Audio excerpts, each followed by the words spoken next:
सिकंदर हार गया था राजा पोरस से। सिकंदर नहीं, पोरस है महान। महान सम्राट पोरस को हराकर बंधक बनाकर जब सिकंदर के सामने पेश किया गया तो सिकंदर ने पूछा, तुम्हारे साथ क्या किया जाए? तो पोरस ने कहा, मेरे साथ वो व्यवहार करो जो एक राजा दूसरे राजा के साथ करता है। सचमुच यह एक अच्छा वाक्य है, लेकिन क्या इसमें सच्चाई है? ये यूनानी इतिहासकारों ने सिकंदर को महान बनाने के लिए लिखा। पुरु का नाम यूनानी इतिहासकारों ने पोरस लिखा है।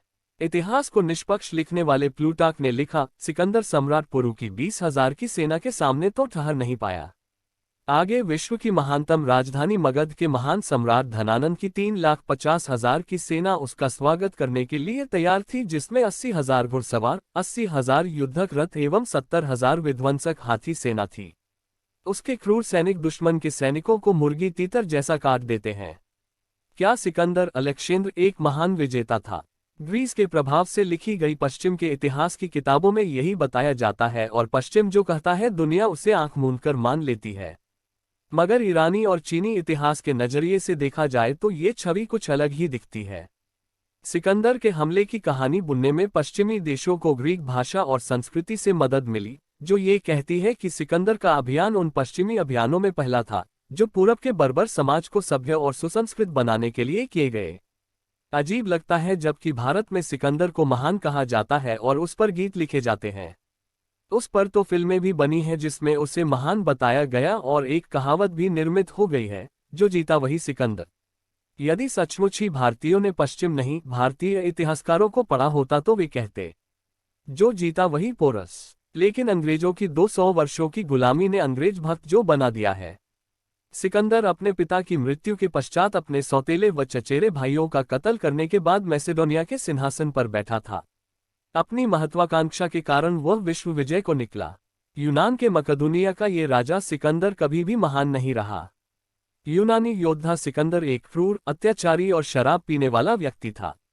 इतिहासकारों के अनुसार सिकंदर ने कभी भी उदारता नहीं दिखाई। उसने अपने अनेक सहयोगियों को उनकी छोटी सी भूल से रुष्ट होकर तड़पाकर मारा था। इसमें उसका एक योद्धा बसूस, अपनी धाई का भाई क्लीटोस और परमीनियन आदि का नाम उल्लेखनीय है। क्या एक क्रूर और हत्यारा व्यक्ति महान कहलाने लायक है? गांधार के राजा आम्भी ने सिकंदर का स्वागत किया। आम्भी ने भारत के साथ गद्दारी की।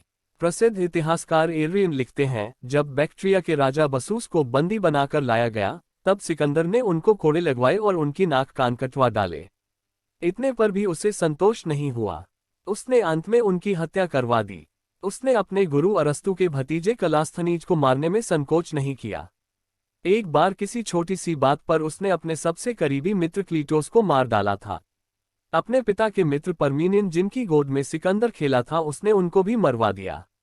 सिकंदर की सेना जहां भी जाती, पूरे के पूरे नगर जला दिए जाते, सुंदर महिलाओं का अपहरण कर लिया जाता और बच्चों को भालों की नोक पर टांगकर शहर में घुमाया जाता था। ऐसा क्रूर सिकंदर अपने क्या महान सम्राट पोरस के प्रति उदार हो सकता था? यदि पोरस हार जाते तो क्या वे जिंदा बचते और क्या उनका साम्राज्य यूनानियों का साम्राज्य नहीं हो जाता? इतिहास में ये लिखा गया कि सिकंदर ने पोरस को हरा दिया था। यदि ऐसा होता तो सिकंदर मगध तक पहुंच जाता और इतिहास कुछ और होता। लेकिन इतिहास लिखने वाले यूनानियों ने सिकंदर की हार को पोरस की हार में बदल दिया। हारे हुए सिकंदर का सम्मान और उसकी प्रतिष्ठा बनाए रखने के लिए यूनानी लेखकों ने ये सारा झूठा जाल रचा। स्ट्रेबो, श्वानबेक आदि विदेशी विद्वानों ने तो कई स्थानों पर इस बात का उल्लेख किया है कि मैक्स्थनीज आदि प्राचीन यूनानी लेखकों के विवरण झूठे हैं। ऐसे विवरणों के कारण ही सिकंदर को महान समझा जाने लगा और पोरस को एक हारा हुआ योद्धा, जबकि सच्चाई इसके ठीक उलट थी। सिकंदर को हराने के बाद पोरस ने उसे छोड़ दिया था और बाद में चाणक्य के साथ मिलकर उसने मगध पर आक्रमण किया था। यूनानी इतिहासकारों के झूठ को पकड़ने के लिए ईरानी और चीनी विवरण और भारतीय इतिहास के विवरणों को भी पढ़ा जाना चाहिए। यूनानी इतिहासकारों ने सिकंदर के बारे में झूठ लिखा था। ऐसा करके उन्होंने अपने महान योद्धा और देश के सम्मान को बचाया। जवाहरलाल नेहरू अपनी पुस्तक ग्लिम्पसेज ऑफ वर्ल्ड हिस्ट्री में लिखते हैं, सिकंदर अभिमानी, उद्दंड, अत्यंत क्रूर और हिंसक था। वह स्वयं को ईश्वर के समान समझता था। क्रोध में आकर उसने अपने निकटतम मित्रों और सगे संबंधियों की हत्या की और महान नगरों को उसके निवासियों सहित पुनर्तः ध्वस्त कर दिया। ईरान के इतिहास में क्या लिखा है, जानिए। सेंट एंड्रयूज विश्वविद्यालय स्कॉटलैंड के प्रोफेसर अली अंसारी के अनुसार प्राचीन ईरानी अकेमेनिड साम्राज्य की राजधानी परसेपोलिस के खंडहरों को देखने जाने वाले हर सैलानी को 3 बातें बताई जाती हैं कि इसे डेरियस महान ने बनाया था, इसे उसके बेटे जेरेक्सिस ने और बढ़ाया, लेकिन इसे उस इंसान ने तबाह कर दिया जिसका नाम था सिकंदर।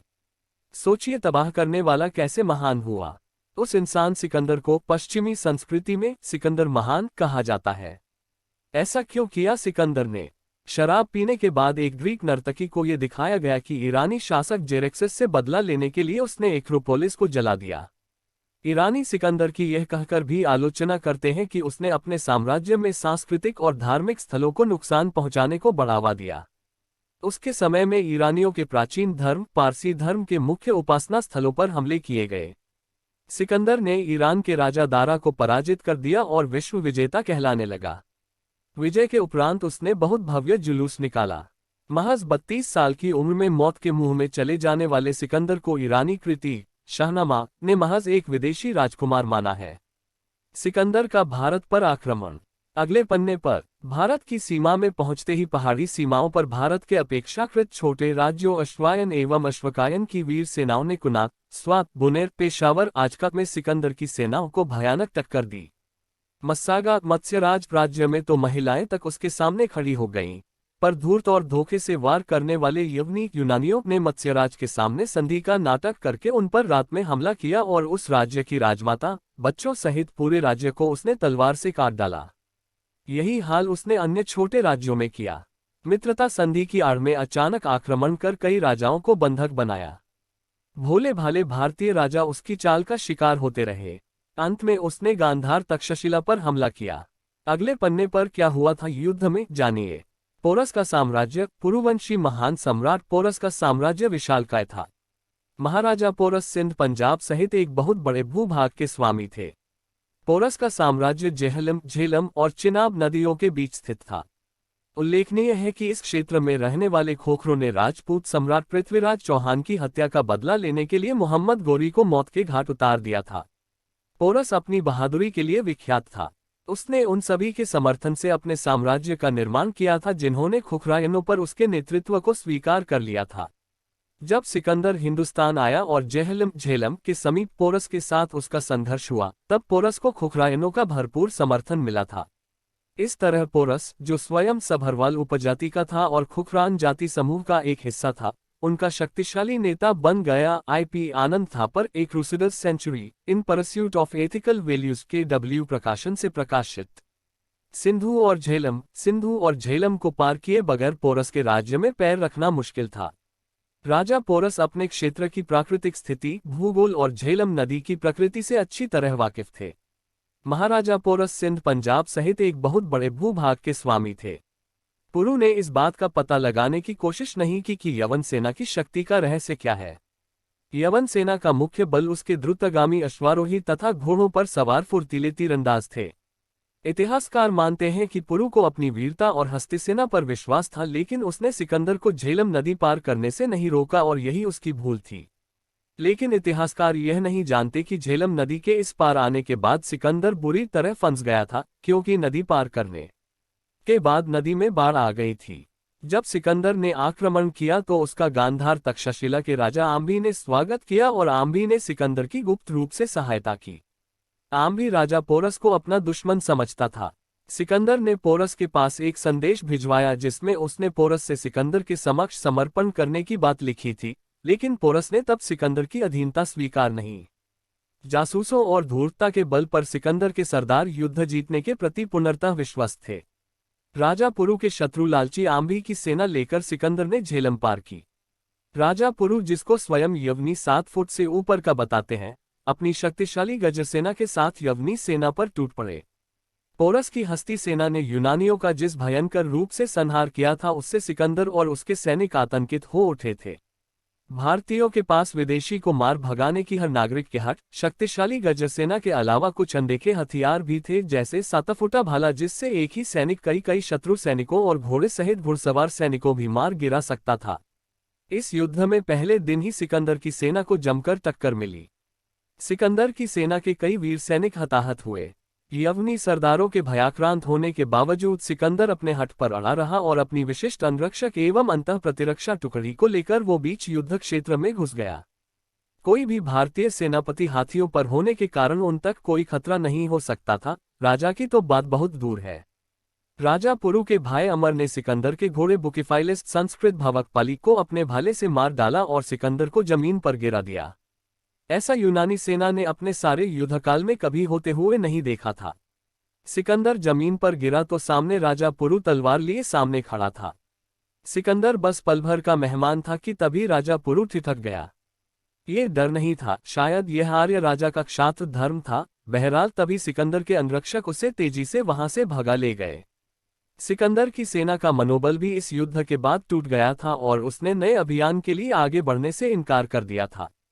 सेना में विद्रोह की स्थिति पैदा हो रही थी, इसलिए सिकंदर ने वापस जाने का फैसला किया। सिकंदर व उसकी सेना सिंधु नदी के मुहाने पर पहुंची तथा घर की ओर जाने के लिए पश्चिम की ओर मुड़ी। सिकंदर ने सेना को प्रतिरोध से बचने के लिए नए रास्ते से वापस भेजा और खुद सिंधु नदी के रास्ते गया, जो छोटा व सुरक्षित था।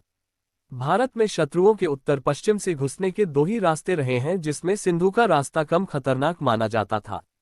सिकंदर सनक में आगे तक घुस गया, जहां उसकी पलटन को भारी क्षति उठानी पड़ी। पहले ही भारी क्षति उठाकर यूनानी सेनापति अब समझ गए थे कि अगर युद्ध और चला तो सारे यवनी यही नष्ट कर दिए जाएंगे। ये निर्णय पाकर सिकंदर वापस भागा, पर उस रास्ते से नहीं भाग पाया जहां से आया था और उसे दूसरे खतरनाक रास्ते से गुजरना पड़ा, जिस क्षेत्र में प्राचीन क्षात्र या जाट निवास करते थे।